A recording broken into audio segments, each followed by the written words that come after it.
જય હિન્દ વિદ્યાર્થી મિત્રો, હું ચેતન સર આપ સૌ વિદ્યાર્થી મિત્રોનું આરોગ્ય પાઠશાળામાં હાર્દિક સ્વાગત કરું છું. મિત્રો, આજે આપણે વાહકજન્ય રોગ વિશે અભ્યાસ કરીશું. આ વાહકજન્ય રોગોની અંદર આજે આપણે ચિકનગુનિયા રોગ વિશે અભ્યાસ કરીશું. તો કે ચિકનગુનિયા રોગનો અભ્યાસ કરતા પહેલા આપ સૌ વિદ્યાર્થી મિત્રોને ખબર હોવી જોઈએ કે ચિકનગુનિયા રોગ એ મચ્છર દ્વારા ફેલાતો રોગ છે. જે માડા એડિસ ઇજિપ્તી નામનું મચ્છર છે એના દ્વારા ચિકનગુનિયા રોગનો ફેલાવો થાય છે. ચાલો આપણે એની વિગતે અભ્યાસ કરીએ. તો કે ચિકનગુનિયા એ ચેપી મચ્છરના કરડવાથી ફેલાતો અને વાયરસથી થતો ચેપ છે. ચિકનગુનિયા થવા માટે જવાબદાર ચિક વાયરસ એ આલ્ફા વાયરસ પ્રકારના વાયરસ છે, જેનો ટોગા વાયરસ ગ્રુપમાં સમાવેશ થાય છે. સૌ પ્રથમ 1953માં તાંજાનિયામાં ચિકનગુનિયા વાયરસ એક તાવનાર દર્દીના લોહીમાં જોવા મળ્યો હતો. એટલે કે આ ચિકનગુનિયા રોગ છે એ ચેપી મચ્છર કરડવાના લીધે, એટલે કે માડા એડિસ ઇજિપ્તી નામનું જે મચ્છર છે, ચેપી મચ્છર, એના કરડવાના લીધે આ ચિકનગુનિયા રોગ થાય છે. જે ચિક વાયરસ નામના વાયરસ દ્વારા ફેલાતો રોગ છે, જે આલ્ફા વાયરસ પ્રકારનો છે, જેનો ટોગા વાયરસ ગ્રુપમાં સમાવેશ થાય છે. સૌ પ્રથમ 1953માં તાંજાનિયામાં ચિકનગુનિયાનો વાયરસ એક તાવના દર્દીના લોહીમાં જોવા મળ્યો હતો. એટલે કે આવનારી પરીક્ષાની અંદર પ્રશ્ન પૂછે કે ચિકનગુનિયા રોગ સૌ પ્રથમ કયા દેશમાં જોવા મળ્યો હતો? તો કે ચિકનગુનિયા રોગ ઈસવીસન 1953માં તાંજાનિયા દેશમાં જોવા મળ્યો હતો. તો કે ચિકનગુનિયા એટલે શું મિત્રો? તો કે ચિકનગુનિયા એટલે વાકા વળી જવું. આ પણ પરીક્ષામાં પ્રશ્ન પૂછાઈ ગયેલો છે મિત્રો કે ચિકનગુનિયા એટલે શું? તો કે ચિકનગુનિયા એટલે વાકા વળી જવું. એટલે કે આ રોગમાં દર્દી તાવ, કળતર, માથાનો દુખાવો, ઉલટી, ઉબકા વગેરે લક્ષણો ઉપરાંત સાંધાના દુખાવાથી અને સ્નાયુના દુખાવાથી એટલો પીડાય છે કે તે વાકો વળી જાય છે. એટલે કે આ રોગની અંદર, એટલે કે ચિકનગુનિયા જે વ્યક્તિને થયો હોય તેને તાવ આવે, કળતર, માથાનો દુખાવો, ઉલટી, ઉબકા ઉપરાંત સાંધાનો દુખાવો થાય છે, સાંધા અને સ્નાયુનો દુખાવો. અને આ સાંધા અને સ્નાયુના દુખાવાથી દર્દી એટલો પીડાય છે કે તે વાકો વળી જાય છે.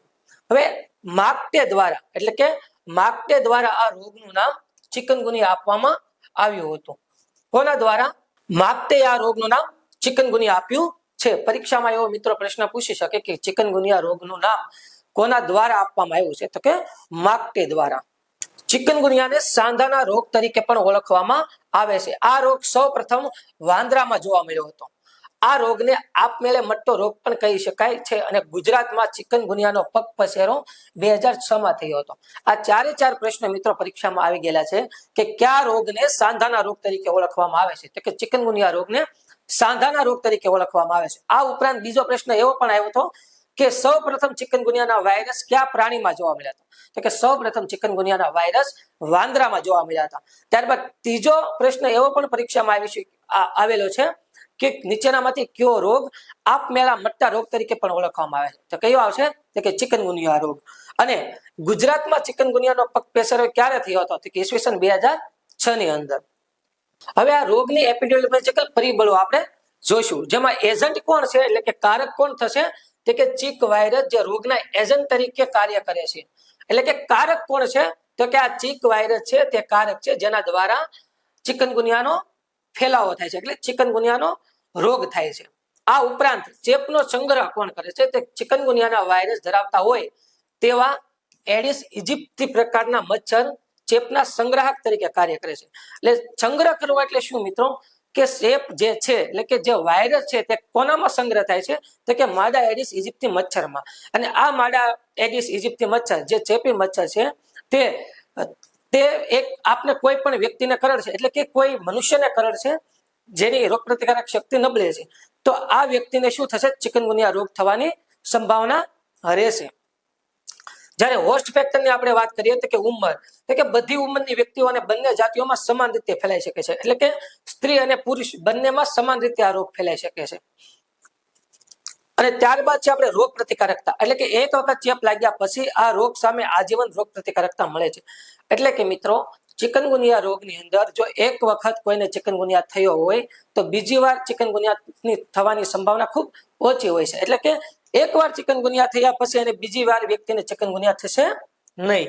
ત્યારબાદ પર્યાવરણની પરિબળોની વાત કરીએ તો કે ચોમાસામાં આ રોગ વિશેષ પ્રમાણમાં જોવા મળે છે. એટલે કે આપને બધા વિદ્યાર્થી મિત્રોને ખબર છે કે મચ્છરજન્ય રોગોનું પ્રમાણ સૌથી વધારે ચોમાસામાં હોય છે. કારણ કે ચોમાસામાં મચ્છરની ઉત્પત્તિનો વધારો થાય છે, કેમ કે પાણીનો ભરાવાના કારણે મચ્છરનો ઉત્પન્ન થવાનો રેટ વધારે હોય છે. એટલે કે ચોમાસાની અંદર શું થશે કે ચોમાસાની અંદર મચ્છરની ઉત્પત્તિ વધશે. ઇન્ક્યુબેશન પીરિયડની વાત કરીએ એટલે કે 2 થી 12 દિવસ છે. એટલે કે આ રોગની ઉદ્ભવન અવધિ છે તે 2 થી 12 દિવસની આ રોગની અંદર રહે છે. ત્યારબાદ મિત્રો આપણે ચેપના ફેલાવાની વાત કરીએ તો કે ચેપનો ફેલાવો કઈ રીતે થશે, આ રોગ જો કોઈ વ્યક્તિને થશે તો કઈ રીતે થશે, આપણે તેની વાત કરીએ. તો કે ચેપ લાગેલા મચ્છર જ્યારે વાંદરાને, પ્રાણીને કે મનુષ્યને કરડે છે ત્યારે તે પ્રાણી કે મનુષ્યમાં રોગનો ફેલાવો કરે છે. તેમજ ચેપ લાગેલ પ્રાણી કે મનુષ્યને કરડે ત્યારે બિનચેપી મચ્છર ચેપ ગ્રહણ કરે છે અને ચેપી બને છે. અને આ ચેપી મચ્છરના કરડવાથી તંદુરસ્ત વ્યક્તિમાં શું થશે, રોગનો ફેલાવો થશે. એનો મતલબ એવો છે મિત્રો કે ધારો કે કોઈ વ્યક્તિને ચિકનગુનિયા થયો છે, ત્યારે કોઈ બિનચેપી મચ્છર એ વ્યક્તિને કરડશે, જ્યારે જેનામાં ચિકનગુનિયાનો વાયરસ છે તે વ્યક્તિને બિનચેપી મચ્છર કરડશે ત્યારે તે મચ્છર શું થશે, ચેપી થશે. અને એ ચેપી મચ્છર જ્યારે કોઈ બિનચેપી વ્યક્તિ હશે, એટલે કે જેની રોગ પ્રતિકારક શક્તિ ઓછી હશે તેવી વ્યક્તિને જ્યારે કરડશે ત્યારે શું કરશે તો કે ચિકનગુનિયાનો વાયરસ એનામાં દાખલ કરશે. અને ત્યારે શું થશે તો કે જે વ્યક્તિને મચ્છર કરડ્યું છે તેને પણ એ ચેપ ફેલાવશે અને એને ચિકનગુનિયા થશે. હવે આ રોગના આપણે આગળ વાત કરીએ કે ચેપનો ફેલાવો કઈ રીતે થાય છે. હવે કોઈ વ્યક્તિને ચેપ લાગ્યો છે તો આ ચેપ લાગ્યા પછી એ વ્યક્તિમાં લક્ષણોને શું ચિહ્નો જોવા મળશે, આપણે તેની વાત કરીએ. તો કે લક્ષણો અને ચિહ્નો તો કે અચાનક તાવ આવશે અને સાંધાનો તીવ્ર દુખાવો થશે. આ ઉપરાંત શું થશે તો કે શરીરમાં કળતર થશે, માથાનો દુખાવો થશે અને આ લક્ષણો 1 થી 7 દિવસ સુધી રહે છે. ત્યારબાદ ઠંડી સાથે ઊંચો તાવ આવશે 2 થી 3 દિવસ સુધી અને ત્યાર પછીના 1 થી 2 દિવસની અંદર તાવ ઉતરી જશે. એટલે કે 2 થી 3 દિવસ તાવ આવશે અને 1 થી 2 દિવસમાં પાછો તાવ ઉતરી જશે. એક સાથે શરીરના ઘણા બધા સાંધાઓમાં દુખાવો જોવા મળે છે, જે દુખાવો એક જગ્યાએથી બીજી જગ્યાએ રેડિયેટ એટલે કે સ્થળાંતરિત થશે. આમાં શું થશે મિત્રો કે દુખાવો એક જગ્યાએથી બીજી જગ્યાએ, બીજી જગ્યાએથી ત્રીજી જગ્યાએ એમ શરીરના તમામ પ્રકારના સાંધાની અંદર આ દુખાવો થશે. ક્યારેક દુખાવો કોણીનો તો ક્યારેક કાંડાનો, એમ દુખાવો સ્થળાંતરિત થતો રહેશે. હાથના સાંધા, કાંડા, કોણી તેમજ ઘૂંટીના સાંધામાં અતિશય દુખાવો થાય છે. એટલે કે હાથ પગની અંદર જેટલા પણ પ્રકારના સાંધા છે તે સાંધાની અંદર આ રોગમાં સૌથી વધારે દુખાવો જોવા મળશે. આ દુખાવો વ્યક્તિ સવારે ઉઠે ત્યારે સૌથી વધારે તીવ્રતા પકડે છે, જ્યારે હળવી કસરતથી દુખાવો ઓછો થાય છે પરંતુ ભારે કસરતથી દુખાવો વધી જાય છે. એટલે કે મિત્રો આ રોગની અંદર જ્યારે કોઈ વ્યક્તિને ચિકનગુનિયા થશે ત્યારે તે વ્યક્તિ સવારે ઉઠશે તો બધા સાંધા શું થશે તો કે જકડાઈ જશે અને આ સાંધા જકડાવાને કારણે શું થશે તો કે વ્યક્તિમાં અતિશય દુખાવો થશે. પરંતુ જો આ દુખાવો આપણે ઓછો કરવો હોય તો હળવી કસરત કે સામાન્ય પ્રકારની કસરત કરવાથી આ દુખાવો ઓછો થશે. પરંતુ જો ભારે પ્રકારની કસરત કરશે તો આ દુખાવામાં શું થશે તો કે વધારો થશે. શરૂઆતના દિવસોમાં સાંધાનો દુખાવો ખાસ જોવા મળતો નથી. એટલે કે શરૂઆતના દિવસોમાં જ્યારે મચ્છર આપને કરડે ત્યારે શરૂઆતના દિવસોમાં સાંધાનો દુખાવો જોવા મળતો નથી, પરંતુ એક વખત દુખાવો શરૂ થાય પછી તે એકાદ મહિના સુધી યથાવત રહે છે અને વ્યક્તિનું આખું શરીર કળતર અનુભવે છે અને સ્નાયુઓ જકડાઈ જાય છે. પરંતુ જો કોઈ વ્યક્તિને દુખાવાની શરૂઆત થાય તો 1 મહિના સુધી આ દુખાવો શું રહેશે, યથાવત રહેશે. એટલે 1 મહિના સુધી દુખાવો રહેશે દર્દીમાં અને દર્દી 1 મહિના સુધી સાંધાના દુખાવાની ફરિયાદ કરશે. ઘણીવાર ચામડી પર ખંજવાળ આવશે, ચકામા એટલે કે રેશ નીકળશે વગેરે જેવા લક્ષણો અને ચિહ્નો જોવા મળશે. આ ઉપરાંત અજવાળું સહન ન થાય અને આંખોની પાછળના ભાગે દુખાવો પણ ક્યારેક જોવા મળે.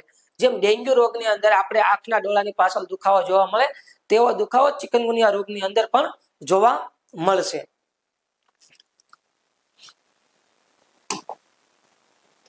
ત્યારબાદ લેબોરેટરી નિદાન. આ લક્ષણો અને ચિહ્નો મળી ગયા પછી આપણે એને કઈ રીતે ઓળખીએ, એટલે કે લેબોરેટરીમાં પરીક્ષણ કઈ રીતે કરવામાં આવશે તેની આપણે વાત કરીએ. તો કે એલિઝા ટેસ્ટ અને વાયરસ આઇસોલેશન ટેસ્ટ દ્વારા આ રોગનું નિદાન કરવામાં આવે છે. એટલે કે એલિઝા ટેસ્ટ અને વાયરસ આઇસોલેશન ટેસ્ટ દ્વારા ખબર પડશે કે આ વ્યક્તિને ચિકનગુનિયાનો રોગ છે. અને એલિઝા ટેસ્ટનું આખું નામ છે મિત્રો એલિઝા લિંકર ઇમ્યુનોસોર્બન્ટ એસે ટેસ્ટ. ત્યારબાદ આપણે વાત કરીએ મિત્રો તો કે આ રોગની અટકાયત અને નિયંત્રણ, આ રોગને આપણે કાબુમાં કઈ રીતે લેવો. પહેલા આપણે જે કોઈ વ્યક્તિને રોગ થયો છે એવો રોગ બીજા કોઈ વ્યક્તિને ન થાય તો એની માટે કયા નિયંત્રણના પગલા લેવા એની આપણે વાત કરીએ. આમાં પહેલા આપણે સારવારની વાત કરીએ કે સારવાર કઈ આપવામાં આવશે. કોઈ વ્યક્તિને ચિકનગુનિયા થઈ ગયો બરાબર, તો આ ચિકનગુનિયા થયા બાદ એને આપણે સારવાર કઈ આપશું. આપણે ટેસ્ટ કરાવી લીધા કે એલિઝા અને જે વાયરસ આઇસોલેશન ટેસ્ટ એ પણ કરાવી લીધા. હવે આપણે ખબર પડી ગઈ કે પાક્કું નિદાન આ વ્યક્તિને ચિકનગુનિયા છે, તો હવે આપણે એને સારવાર કઈ રીતે આપશું એની વાત કરીએ. તો કે પોઝિટિવ કેસને આરામ કરવાની સલાહ આપશું. જે વ્યક્તિને ચિકનગુનિયા રોગ થયો છે તેને આપણે આરામ કરવાની સલાહ આપશું. હલનચલન અને હળવી કસરત ચાલુ રાખવાની સલાહ આપશું અને ભારે કસરત કરવાની સલાહ નહીં આપવી. બરાબર, આમાં હળવી કસરત કરવાની આપણે સલાહ આપવાની છે, ભારે કસરત કરવાની સલાહ નથી દેવાની. ત્યારબાદ ક્લોરોક્વિન ટેબ્લેટ 250 મિલીગ્રામ પ્રતિ દિવસ સુધી આપણે આપી શકાય. જો ક્લોરોક્વિન ટેબ્લેટ મેલેરિયા રોગમાં પણ આપવામાં આવે છે અને ક્લોરોક્વિન ટેબ્લેટ ચિકનગુનિયા રોગમાં પણ આપવામાં આવે છે. એટલે પરીક્ષામાં એવો પ્રશ્ન પૂછી શકે કે નીચેનામાંથી કયા રોગમાં ક્લોરોક્વિન ટેબ્લેટ આપવામાં આવે છે. તો પહેલો જ ઓપ્શન મિત્રો શું હશે તો કે મેલેરિયા. પરંતુ જો ચિકનગુનિયા પણ આપ્યું હોય તો એ અને બી બંને અથવા ચિકનગુનિયા અને મેલેરિયા બંને આપણે કરવાનું રહેશે. આ ઉપરાંત દર્દશામક દવાઓ જે NSAID એટલે કે non steroid anti inflammatory drug ગ્રુપની દવાઓ પણ આપવામાં આવશે, જેમાં બ્રુફેન આવે, ડાયક્લોફેનાક આવશે, પેરાસિટામોલ આવશે, જે જરૂરત મુજબ આપી શકાય, પરંતુ સ્ટીરોઇડ આપવાની નથી. એટલે કે સ્ટીરોઇડ પ્રકારની કોઈ પણ દવા આપવામાં આવશે નહીં.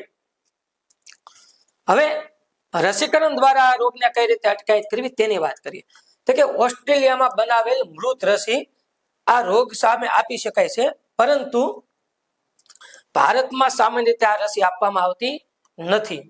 એટલે કે આ રસીનો હજી ઉપયોગ ભારતમાં થતો નથી. ઓસ્ટ્રેલિયામાં આ રોગ સામે રસી આપવામાં આવે છે, પરંતુ ભારતમાં આ રોગ સામે આપવામાં આવતી નથી. તો મિત્રો આપણે આયા સુધી ચિકનગુનિયા રોગને રાખીએ. આગળ આપણે બીજા રોગ વિશે અભ્યાસ કરીશું.